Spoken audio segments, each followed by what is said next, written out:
इयत्ता 11वी अर्थशास्त्र भारतातील प्रकरण 6 भारतातील लोकसंख्या. भारत हा विकसनशील देश आहे. देशाच्या आर्थिक विकासाचा दर हा संख्यात्मक व गुणात्मक वृद्धीवर अवलंबून असतो.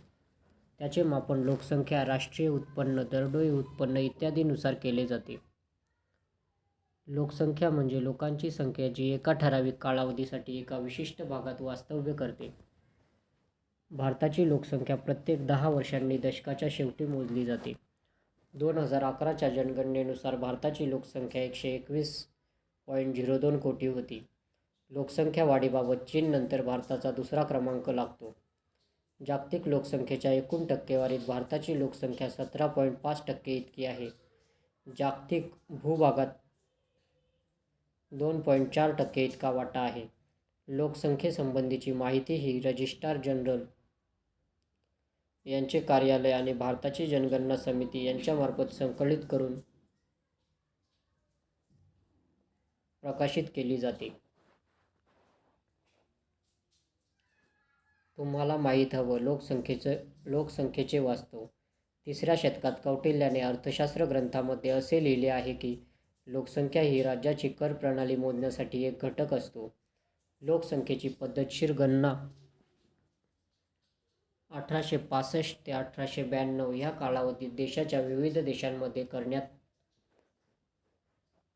करण्यात आली. भारताची पहिली जनगणना 1872 मध्ये करण्यात आली. 11 जुलै 1987 ला संपूर्ण जगाची लोकसंख्या 500 कोटी इतकी होती. 11 जुलै हा जागतिक लोकसंख्या दिवस म्हणून साजरा केला जातो. लोकसंख्या वाढीतील बदल. भारतातील लोकसंख्या ही आकाराने खूप मोठी आहे. ती वेगाने वाढत आहे. जनगणनेच्या सर्वेक्षणाद्वारे भारताच्या लोकसंख्येचा आकार, रचना व इतर वैशिष्ट्ये दिसून येतात. लोकसंख्येतील अत्यल्प घट. 1911 ते 1921 या कालावधीत स्थिर लोकसंख्येमध्ये 25.2 कोटी वरून 25.1 कोटी इतकी अत्यल्प घट झाली. त्यामुळे तिथे नकारात्मक वृद्धी दर दिसून येतो. याचे प्रमुख कारण म्हणजे साथीचे रोग, उदाहरणार्थ कॉलरा, फ्लू, प्लेग, मलेरिया इत्यादी. महाविभाजन वर्ष. 1911 ते 1921 या कालावधीत लोकसंख्या वाढीचा दर नकारात्मक होता. 1921 नंतर लोकसंख्या सातत्याने वाढत गेली. म्हणून भारताच्या जनगणनेच्या आयुक्तांनी 1921 हे वर्ष महाविभाजनाचे वर्ष जाहीर केले. सकारात्मक वृद्धी दर. 1931 ते 1941 भारताचा वार्षिक वृद्धी दर जवळपास 1 ते 1.3% इतका नोंदवण्यात आला. लोकसंख्येत सुधारित वाढ. 1951 च्या पुढे. 1951 ते 1971 या काळातील कालावधीवरून लोकसंख्या 56.1 कोटी ते 54.8 कोटी इतकी वाढली.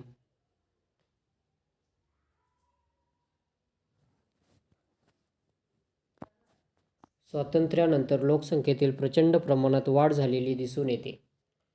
लोकसंख्येचा विस्फोट. 1971 ते 2001 या कालावधीत भारताने लोकसंख्येचा विस्फोट अनुभवला. कारण या 3 दशकात लोकसंख्या वाढीचा वार्षिक दर हा प्रतिवर्ष 2% हून अधिक होता. लोकसंख्या वृद्धी दरात घट. लोकसंख्येच्या वृद्धी दरात घट झाल्याचे दिसून येत आहे. कारण ही घट 2001 मध्ये 1.9% तर 2011 मध्ये 1.4% इतकी आहे. यावरून हा सरासरी वार्षिक वृद्धी दर कमी होताना दिसून येत आहे. लोकसंख्या वाढीचे सिद्धांत. माल्थसचा लोकसंख्या वाढीचा सिद्धांत. थॉमस रॉबर्ट माल्थस यांनी 1798 मध्ये an essay on the principle of population आणि 1803 मध्ये लिहिलेल्या सुधारित आवृत्तीस काही उपाय सुचवले. माल्थसच्या सिद्धांतानुसार लोकसंख्या ही भूमितीय गतीने वाढते. 2, 4, 8, 16, 32, 64. परंतु अन्नधान्याचा पुरवठा हा गणितीय गतीने वाढतो. 1, 2, 3, 4, 5, 6. यामुळे लोकसंख्या व अन्न पुरवठा यामध्ये असमतोल निर्माण होतो. हा असमतोल उशिरा विवाह, नैतिक संयम, यांसारख्या प्रतिबंधक उपायांनी कमी करता येऊ शकतो. माल्थसने सकारात्मक किंवा नैसर्गिक नियंत्रणाची ही संकल्पना सांगितली. नैसर्गिक आपत्तीमुळे ही अतिरिक्त लोकसंख्या कमी होऊ शकते आणि या असमतोलनावर नियंत्रण आणता येते. तथापि हे प्रतिबंधात्मक उपाय हे स्त्री व पुरुष या दोघांवर अवलंबून आहेत. लोकसंख्या वाढीसंबंधित संकल्पना. जन्मदर म्हणजे एका वर्षात प्रति 1000 लोकसंख्येमागे जन्माला आलेल्या बालकांची संख्या होय. यालाच जननदर असेही म्हणतात. मृत्यूदर म्हणजे एका वर्षात प्रति 1000 लोकसंख्येमागे मृत्यू पावलेल्या व्यक्तींची संख्या होय. यालाच मर्त्यता दर असेही म्हणतात. जीवित प्रमाण दर. जन्मदर व मृत्यूदर यांच्यातील फरक म्हणजे जगण्याचा दर किंवा जीवित प्रमाण दर होय. हा दर लोकसंख्येतील खरी वाढ दर्शवितो. जीवित प्रमाण दर बरोबर जन्मदर वजा मृत्यूदर. लोकसंख्या संक्रमणाचा सिद्धांत. जे कोल व हूवर यांनी लोकसंख्या वाढ आणि निम्न उत्पन्न देशातील आर्थिक विकास या पुस्तकात लोकसंख्या संक्रमणाचा सिद्धांत मांडला. या सिद्धांतानुसार प्रत्येक देश लोकसंख्या संक्रमणाच्या 3 टप्प्यांमधून जातो. या सिद्धांतामध्ये संक्रमण हे उच्च ते निम्न जन्म आणि मृत्यूदर दाखवतो. लोकसंख्या संक्रमणाचे टप्पे. या सिद्धांतात आर्थिक विकास व लोकसंख्येतील वाढ यांमधील संबंध 3 टप्प्यांमध्ये स्पष्ट केला आहे. या सिद्धांतानुसार देश आर्थिकदृष्ट्या प्रगत होतो तेव्हा लोकसंख्या 3 टप्प्यांमधून जाते ती खालीलप्रमाणे. पहिला टप्पा. लोकसंख्येतील घटता दर. हा पूर्व औद्योगिक व प्राचीन टप्पा होता. यात जन्मदर व मृत्यूदर दोन्हींचे प्रमाण जास्त होते. म्हणजेच सर्व विकसनशील देश या टप्प्यात होते. सामाजिक व आर्थिक परिस्थितीमुळे लोकसंख्येत कमी वृद्धी झाली. उदाहरणार्थ जास्त प्रमाणात निरक्षरता, अंधविश्वास, दारिद्र्य, रूढिवादी वैद्यकीय सुविधांचा अभाव इत्यादी. 1921 पूर्वी भारताचा समावेश लोकसंख्या संक्रमण सिद्धांताच्या पहिल्या टप्प्यात होता. दुसरा टप्पा. लोकसंख्येतील वाढता दर. औद्योगिकरण व आर्थिक विकासाने दुसऱ्या टप्प्याची सुरुवात झाली. आर्थिक विकासामुळे मृत्यूदर झपाट्याने कमी झाला, पण जन्मदर वाढतच राहिला. यामुळे लोकसंख्येचा विस्फोट झाला. भारतासह सर्व विकसनशील देश या दुसऱ्या टप्प्यात होते. भारताची वाटचाल आता तिसऱ्या टप्प्याकडे सुरू झाली. तिसरा टप्पा. वाढते औद्योगिकरण, शहरीकरण, शिक्षणाचा विस्तार व राहणीमानातील बदल यांमुळे आर्थिक विकासाबरोबरच जन्मदर व मृत्यूदरात घट झाली. सर्व विकसित देश या टप्प्यात होते.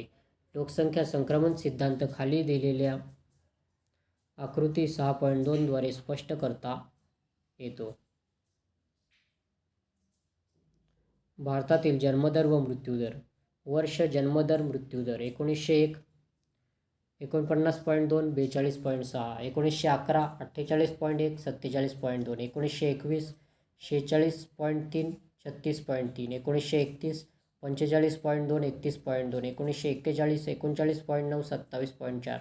1951 41.7 22.8. 1961 41.2 19.0. 1971 37.2 15.0. 1981 32.5 15.0. 1991 29.5 9.8.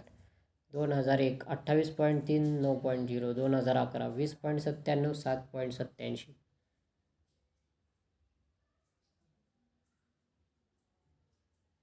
भारतातील लोकसंख्येचा विस्फोट.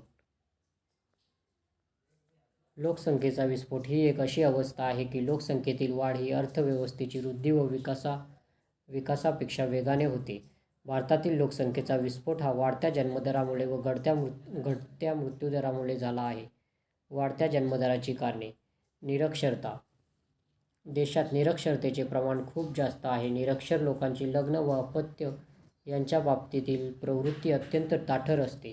स्त्रियांच्या निरक्षरतेमुळे जन्मदरात वाढ झाली आहे.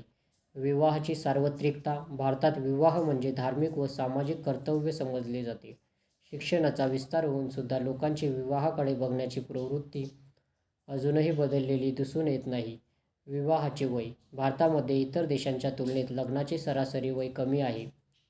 स्त्रियांसाठी 18 वर्ष व पुरुषांसाठी 21 वर्ष इतके आहे. कमी वयात विवाह केल्याने जन्मदरात जलद गतीने वाढ दिसून येते. मुलगाच हवा. अजूनही अनेक भारतीय पालकांना इच्छित पुत्रसंख्या प्राप्त होईपर्यंत मुले जन्माला घालण्याकडे कल असतो. याला मुलासाठीचे सर्वाधिक प्राधान्य असे म्हणतात, मेटा प्राधान्य. संयुक्त कुटुंब पद्धती. कोणा एकावर आर्थिक जबाबदारी नसल्यामुळे एकत्र कुटुंब पद्धतीत जन्मदराचे प्रमाण जास्त असते. शेतीवरील अवलंबित्व. भारतीय शेती मनुष्यबळावर आधारित आहे.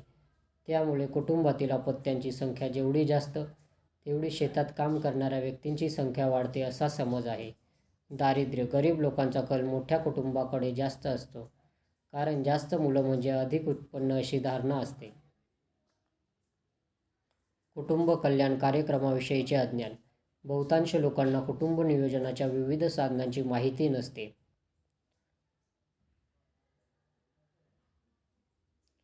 माहिती करून घ्या. न्यूनतम लोकसंख्या.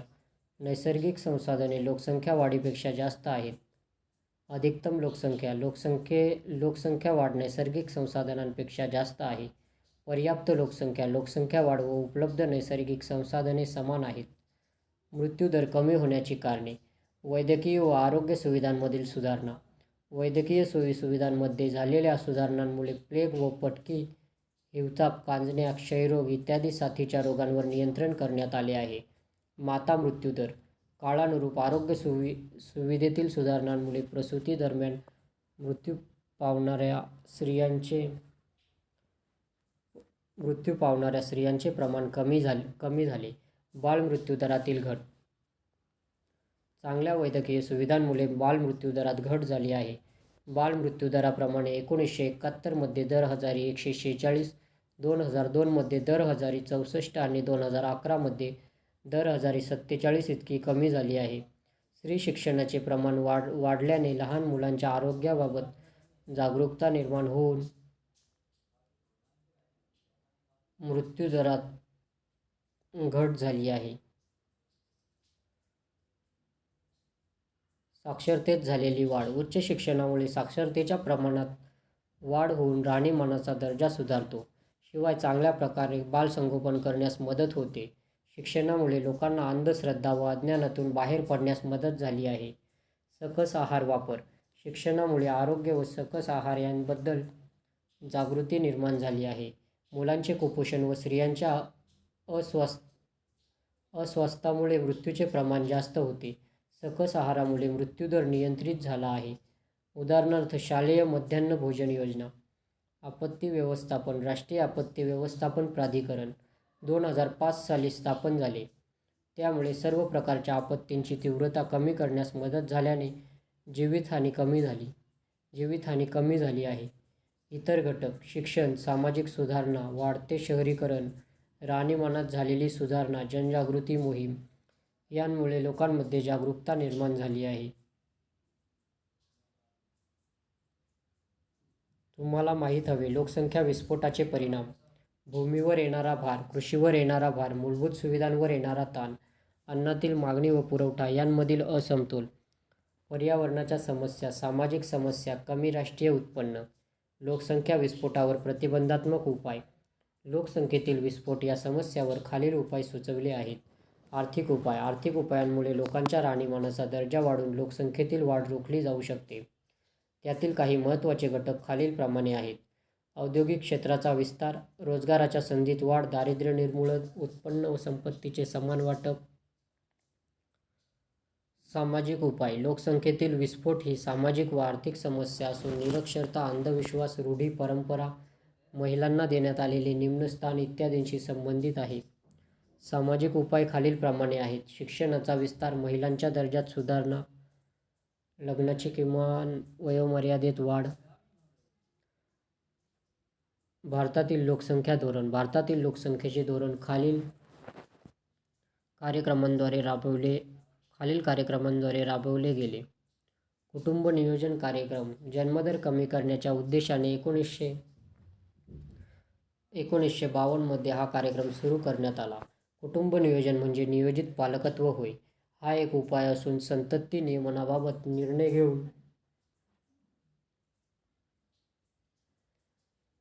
घेऊन पालक होण्याची संधी घेता संधी घेता येते. लोकांमध्ये जागरूकतेचा अभाव, धार्मिक गैरसमज व सरकारचे अस्थिर धोरण यांमुळे कुटुंब नियोजन कार्यक्रम यशस्वी झाला नाही. कुटुंब कल्याण कार्यक्रम 1969 नियोजन कार्यक्रमाचे नामांतरण कुटुंब कल्याण कार्यक्रम असे करण्यात आले. या कार्यक्रमाअंतर्गत कुटुंब नियोजनाच्या सेवा, माता बालक आरोग्य व आहार सुविधा उपलब्ध करून देण्यात आल्या. राष्ट्रीय लोकसंख्या धोरण 2000 लोकसंख्येच्या गुणवत्तेत वाढ. लोकसंख्येच्या गुणवत्तेत वाढ करणे व लोकसंख्या नियंत्रित करणे या उद्देशाने 2000 मध्ये राष्ट्रीय लोकसंख्या धोरण अंमलात आणले.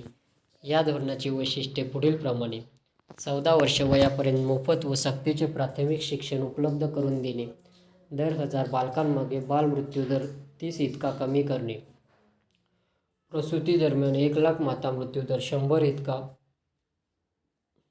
कमी करणे, मुलांसाठी रोगप्रतिबंधक लसीकरणाचे सार्वत्रिकरण करणे, मुलीचे विवाहाचे वय 18 पूर्वीचे नसावे व शक्यतो 20 वर्षांनंतर विवाह केले जावेत, रोगप्रतिबंध व नियंत्रण करणे, 2045 पर्यंत लोकसंख्या वाढीचा दर स्थिर ठेवणे. लोकसंख्या एक मानवी संसाधन. लोकसंख्या हा राष्ट्राचा मौलिक स्रोत आहे. नैसर्गिक देणगी ही तेव्हाच महत्त्वाची असते जेव्हा ती लोकांना खऱ्या अर्थाने उपयुक्त ठरते. उत्पादक लोकसंख्येमुळेच ती संसाधन ठरते. म्हणून मानवी संसाधन हे अंतिम स्रोत संसाधन ठरले आहे. निरोगी, सुशिक्षित, कुशल व प्रेरणादायी लोकांमुळे आवश्यकतेनुसार त्यांचा विकास करतात. जागतिक पातळीवर लोकसंख्येच्या वितरणात असमानता आढळते.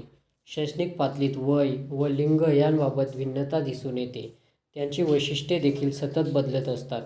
संयुक्त राष्ट्र विकास कार्यक्रमाअंतर्गत 1990 मध्ये मानव विकासाची संकल्पना मांडली.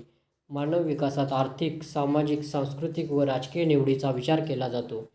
तसेच समृद्ध मानवी जीवन ही समाजाची खरी संपत्ती आहे याचाही विचार केला जातो. आर्थिक विकासामध्ये मानवी संसाधनांची भूमिका. आर्थिक विकास अंतिम नसून आर्थिक वृद्धीद्वारे तो प्राप्त होतो. त्यामुळे मानवी परिस्थिती सुधारण्यास मदत होते. मानवी विकासाचे योगदान समाजातील नागरी अडथळे कमी करणे व राजकीय स्थैर्य आणणे हे आहे. मानवी विकास केवळ उत्पन्नातील निव्वळी विस्तारणे नसून मानवी विकासाचे आर्थिक, सामाजिक, सांस्कृतिक व राजकीय हे सर्व पैलू पूर्ण करणे होय. मानवी विकास शैक्षणिक सुविधांमुळे प्राप्त होतो. महिलांमध्ये साक्षरता दर वाढवणे, जन्मदर कमी करणे, बालमृत्यूदर कमी करणे, लोकसंख्येवर नियंत्रण ठेवणे याकरिता मानव संसाधन हे विकासाचे योगदान आहे. मानवी संसाधनाच्या विकासामुळे आयुर्मान व साक्षरता दर यामध्ये सुधारणा होते. यामुळे जगण्याचा दर्जा सुधारतो. मानवी विकासामुळे संशोधन व विकास यात मदत होते. शैक्षणिक संस्थांमध्ये विविध संशोधनासाठी प्रेरणा मिळते. मानवी विकासामुळे मानवी उत्पादकता वाढते. उदाहरणार्थ आरोग्य, शिक्षणातील गुंतवणूक इत्यादी. मानवी विकास ही संकल्पना सार्वत्रिक स्वरूपाची आहे. तो कमी विकसित व उच्च विकसित देशांना उपयुक्त ठरतो. थोडक्यात मानवी विकासामुळे पूर्ण समाज बदलतो. तुम्हाला माहीत आहे का? लोकसंख्या शिक्षण. मानवी संसाधन विकासासाठी लोकसंख्या शिक्षण हे अनिवार्य आहे. युनेस्कोच्या मते याचे ध्येय फक्त लोकसंख्येबाबत जागरूकता निर्माण करणे नसून लोकसंख्येची काळजी घेण्याबरोबरच संख्यात्मक आणि गुणात्मक विकासक्षम मूल्य आणि दृष्टिकोन हेही आहे. लोकसंख्या शिक्षण आणि शैक्षणिक कार्यक्रमाच्या सहाय्याने कुटुंबातील, समाजातील, राष्ट्रातील आणि जागतिक परिस्थितीत विकासाच्या हेतूने तर्कसंगत आणि जबाबदार वर्तनाच्या स्थितीचा अभ्यास करणे हे आहे. तुम्हाला माहीत हवे लोकसंख्या लाभांश. लोकसंख्या लाभांश हे भारतातील स्पर्धात्मक फायद्यासाठी आहे. लोकसंख्या लाभांश तेव्हा मिळतात जेव्हा उत्पादक लोकसंख्येचे प्रमाण एकूण लोकसंख्येत जास्त असते. अर्थव्यवस्थेच्या वृद्धीसाठी जास्तीत जास्त लोकांना उत्पादनक्षम बनवणे हे निर्देशित करते.